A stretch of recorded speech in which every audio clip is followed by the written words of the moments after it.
अस्सलामुअलैकुम सामीन। 4 शाबानुल मुअज़्ज़म और 15 फरवरी है। ख़बर का उन्वान है शायर इस्लाम की हिफाजत का तरीक़ा। महरौली में जो कुछ हुआ था वो आपके सामने है। उस बारे में सहाफ़ी मौलाना साबिर कासमी ने मुतल्लिक़ा इमाम साहब का इंटरव्यू लिया है, वो हम पेश करेंगे। पहले हम ये बतला दें कि जितनी मसाजिद, मदारिस और मकाबिर यानी कब्रिस्तान हैं, उनके जो कागज़ी दस्तावेज़ात हैं वो बुनियादी हैसियत रखते हैं, वो मुकम्मल तौर पर दुरुस्त होने चाहिए। और जो इमारतें हैं मज़हबी नौइयत की हों, ख़ा कैसी भी नौइयत की हों, उनकी तस्वीर, वीडियोज़ और आसपास महल वक़ू की भी तस्वीर होनी चाहिए। अगर ये चीज़ें नहीं होंगी तो आगे चलकर बड़े पैमाने पर नुकसान हो सकता है। हमें देखना होगा कि 1938 के जमाबंदी रिकॉर्ड में, वक्फ गज़ट में और मालियाती रिकॉर्ड में हमारी इस ज़मीन का कोई रिकॉर्ड है या नहीं। नाज़रीन, इस वक्त हम कारी ज़ाकिर के साथ हैं। कारी ज़ाकिर का ताल्लुक़ सिंगार मेवात के गांव बड़े गांव सिंगार से है, जो यहाँ महरौली के कदीमी जो इलाक़ा है इसमें मदरसा चलाते हैं। मदरसा बहरुल उलूम के नाम से, और इसी तरह मस्जिद अखवंद भी है, दरगाह है और कदीमी कब्रिस्तान है। तकरीबन 700 साला मस्जिद है, जिसको गुज़श्ता हालिया 30 तारीख में पूरी तरह से मस्जिद को मिस्मार कर दिया गया है। और जिस तरह कारी साहब ने बताया है कि यहाँ बहुत कदीमी कब्रिस्तान है और ताज़ा कब्रिस्तान के साथ चल रहा है, और उसकी क्या हालत की गई है DDA के ज़रिए से और किस तरह के हालात हैं और ताज़ा सूरत हाल है, उस पर हम गुफ्तगू करेंगे। कारी साहब,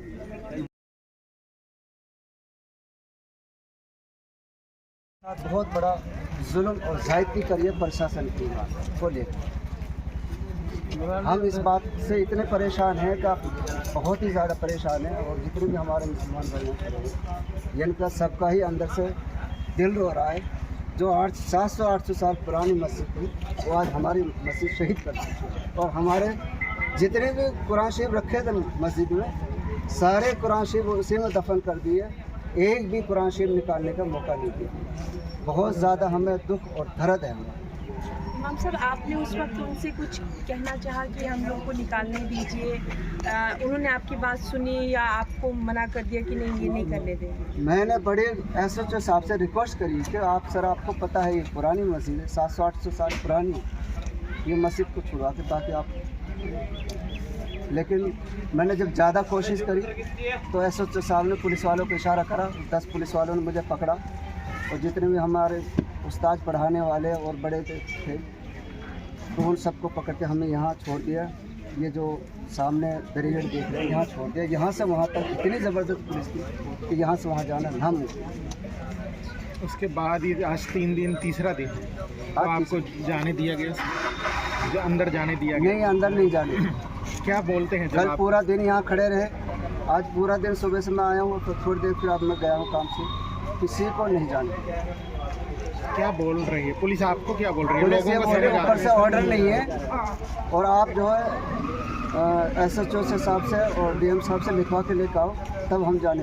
और SHO साहब SHO साहब से मिलता कह रहा ऑर्डर नहीं है अभी, जब ऑर्डर आ जाएंगे फिर हम। क्या क्यों नहीं जाने दिया जा रहा? आपको क्या लगता है कि अंदर क्यों नहीं जाने दिया? अंदर इसलिए नहीं जाने दे रहा, जो हमारी कब्रिस्तान में कब्रों के साथ जो बेहुरमती करी गई है और कब्रें खुली हुई हैं, मैयत दिख रही हैं, कफन दिख रहा है, किसी को कुछ दिख रहा, किसी को कोई कब्र पूरी टूटी हुई है, कोई आधी टूटी हुई है।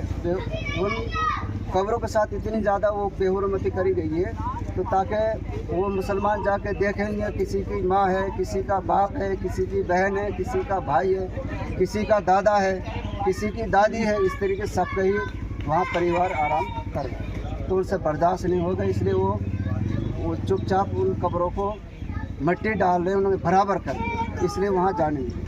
इमाम साहब, आपको 13 साल हो चुके हैं और आपने यहाँ पहले पढ़ाई भी की है, तो मैं मान सकता हूँ 20 साल के लगभग आपको यहाँ हो गया हो। जी। इससे पहले कभी यहाँ पर ऐसा कुछ देखा आपने, या पुलिस आई या कभी कुछ कोशिश की गई? एक दिन पुलिस आई थी 29 तारीख,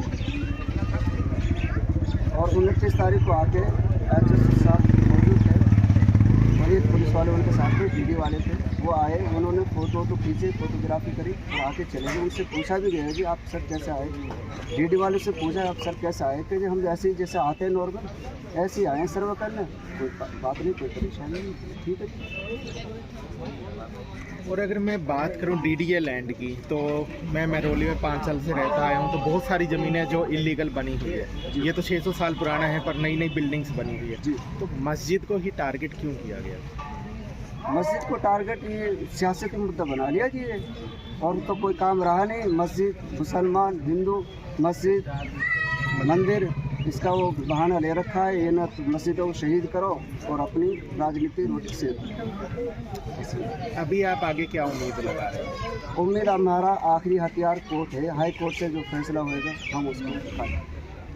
हम वहाँ से लड़ाई लड़ रहे हैं, तो हमें उम्मीद है 100% इंशाअल्लाह अल्लाह की मदद शामिल रहेगी और मस्जिद। तो अभी यहाँ पर लोग बता रहे स्टे ऑर्डर मिला है या नहीं मिला है? स्टे ऑर्डर मिल गया है, जिसकी वजह से वो यहाँ डीडी वाले कुछ नहीं कर सकते। बाकी अगली तारीख हमारे 12 फरवरी लगी है, इनको भी डीडी वाले को बुलाया है इसी, तो 12 फरवरी की।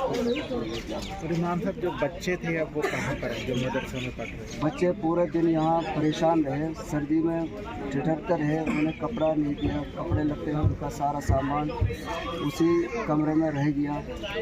बिस्तरा बिछाने का बिस्तरा, ओढ़ने का बिस्तरा, कपड़े लगते, गर्म कपड़े, सब कुछ भी नहीं निकालने दिया बच्चों का। खाने पीने का सामान राशन सब उसी में रह गया, सब मलबे में दब गए। यहाँ तक के जूते चप्पल भी नहीं निकालने दिए, यहाँ से नंगे पैर गए दूसरे में। आपका ये इतने सालों से घर रहा है यहाँ पर मस्जिद का, कैसा लगता है ये देख कर कि अंदर भी नहीं? अंदर से तो बस आप दिल से रोना आ रहा है। जो इन्होंने हमारे साथ जुल्म और ज़्यादती करी, तो अंदर से रोना आ रहा है।